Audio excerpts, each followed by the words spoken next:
हरि ओम। इदं राष्ट्राय इदन्न मम।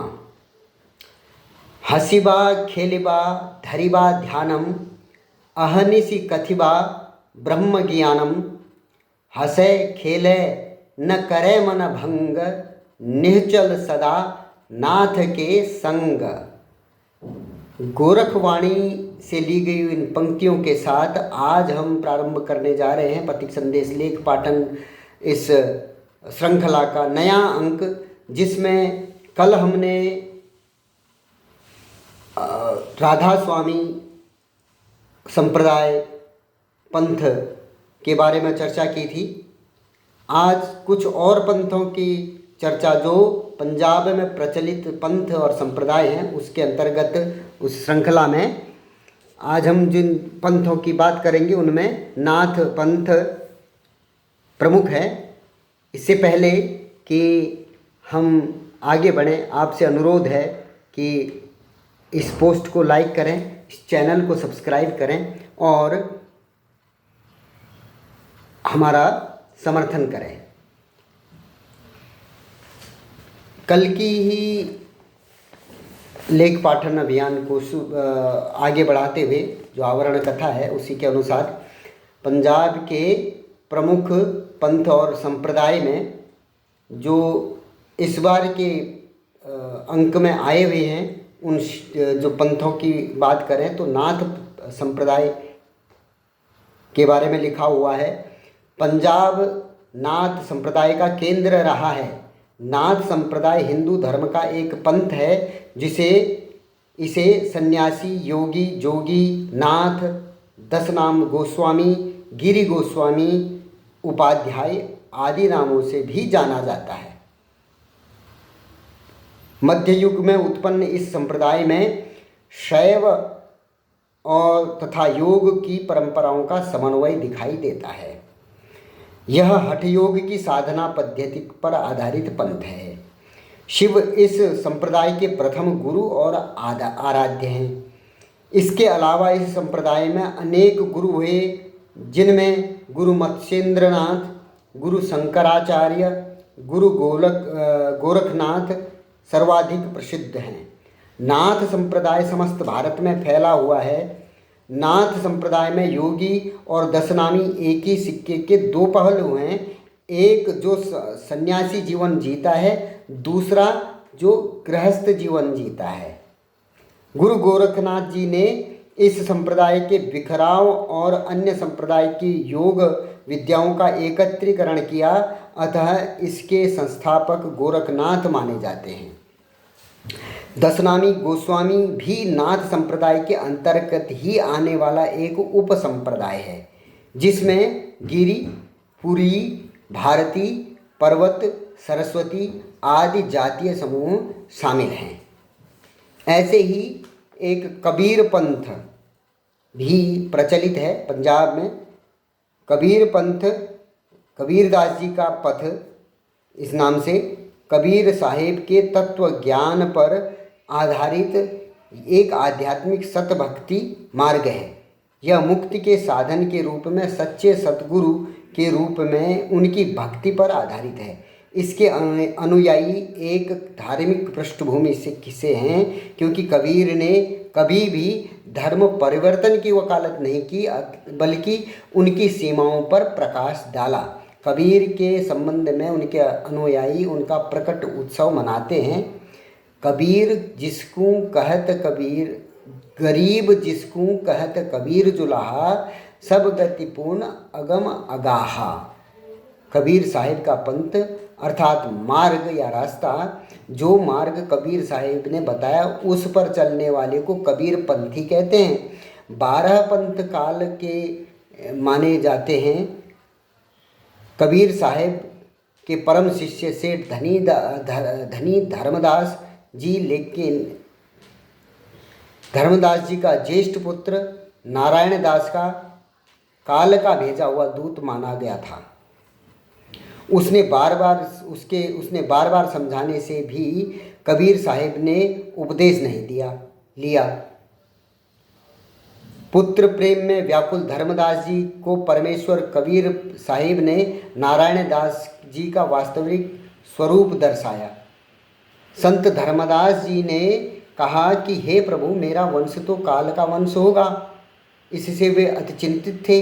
परमेश्वर कबीर साहिब ने कहा कि धर्मदास वंश की चिंता मत करो, मानव कल्याण के लिए ही तेरा 42 पीढ़ी तक वंश चलेगा। तब धर्मदास जी ने पूछा कि हे दीन दयाल, मेरा तो इकलौता पुत्र नारायण दास ही है। तब परमेश्वर ने कहा कि आपको एक शुभ संतान पुत्र में मेरे आशीर्वाद से प्राप्त होगी, इससे तेरा वंश चलेगा। उसका नाम चूड़ामणि रखना। कुछ समय पश्चात भक्तमती आमिनी देवी को संतान रूप में पुत्र प्राप्त हुआ। उसका नाम श्री चिंतामणि जी रखा गया। बड़ा पुत्र नारायण दास अपने छोटे भाई चूड़ामणि से द्वेष करने लगा, जिस कारण से श्री चूड़ामणि जी बांधवगढ़ त्याग कर कुदुरमाल नामक शहर मध्य प्रदेश में रहने लगे। तो यहाँ से ये पंथ आगे बढ़ता गया। सेवापंथी संप्रदाय। सेवापंथी शाब्दिक अर्थ सेवा के रास्ते पर चलने वाला एक पारंपरिक सिख संप्रदाय है, जिसे भाई कन्हैया जी ने शुरू किया था। वे 9वें सिख गुरु तेग बहादुर के अनुयायी थे। गुरु गोविंद सिंह जी के साथ उनका एक प्रसंग प्रचलित है। जब भाई कन्हैया जी दुश्मन सेना के सैनिकों को भी पानी पिलाते तो भारतीय सैनिकों ने उनकी शिकायत गुरुजी से की। गुरुजी के पूछने पर उन्होंने बताया कि मुझे तो हर किसी में एक ही ईश्वर दिखाई देता है, तभी मैं सभी को बिना भेदभाव से के पानी पिलाता हूँ। इस पर गुरु गोविंद सिंह जी उनसे खुश हुए और उन्हें मानवता की सेवा करने का निर्देश दिया। इसी कारण उनके संप्रदाय को सेवापंथी संप्रदाय कहा जाता है। कुछ स्थानों पर इस संप्रदाय को अद्दनशाही भी कहा गया है। गुरु जी ने कन्हैया जी को बाहर जाकर मानवता की सेवा करने का निर्देश दिया था। इसी प्रेरणा से भाई कन्हैया ने एक धर्मशाला की स्थापना की और बिना किसी भेदभाव के सबकी सेवा की। यह धर्मशाला पंजाब पाकिस्तान के अटक ज़िले में है। सेवापंथियों को अद्दनशाही के नाम से भी जाना जाता है। यह नाम भाई कन्हैया जी के एक शिष्य अद्दन शाह के नाम पर पड़ा है। ऐसे ही एक अन्य संप्रदाय है उदासी संप्रदाय। उदासी संप्रदाय सनातनी व सिख पंथ के मिश्रित संप्रदाय है। इसके संस्थापक गुरु नानक देव जी के पुत्र श्रीचंद 1494 से 1643 थे।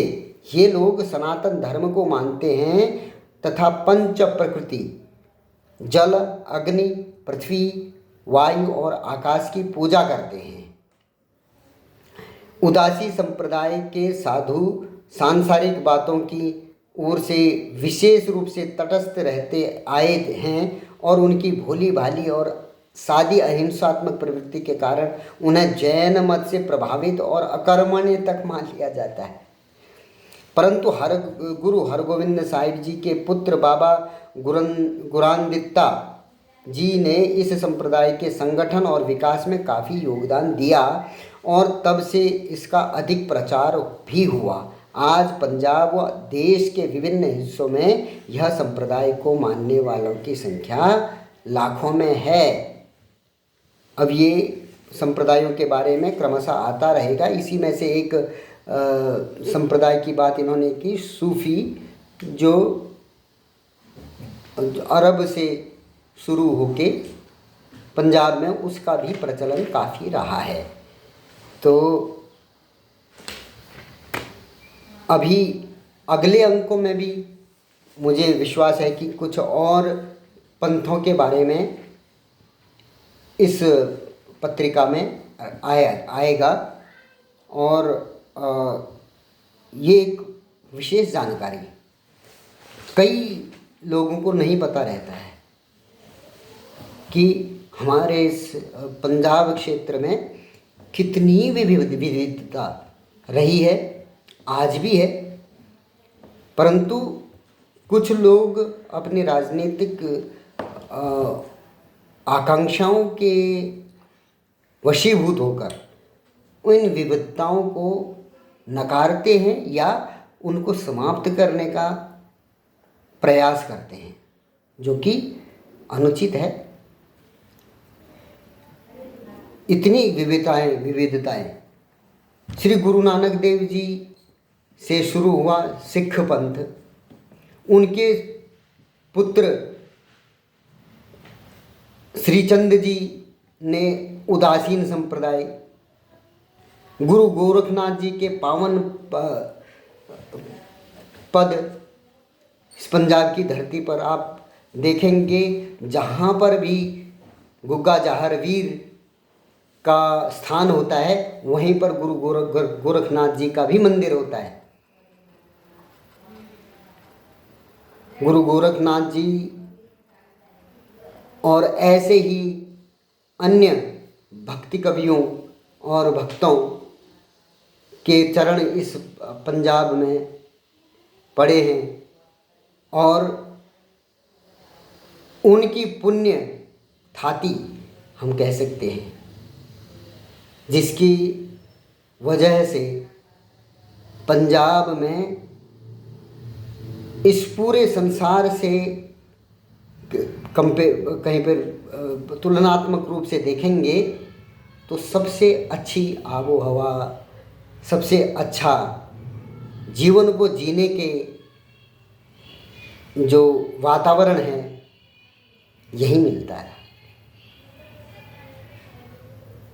तो ये जानकारियाँ सभी को नहीं हो पाती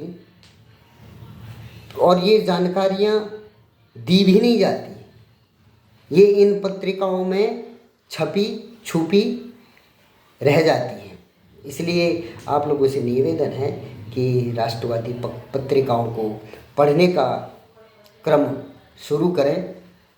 ऐसी अनेक जानकारियाँ और ऐसे अनेक ऐसी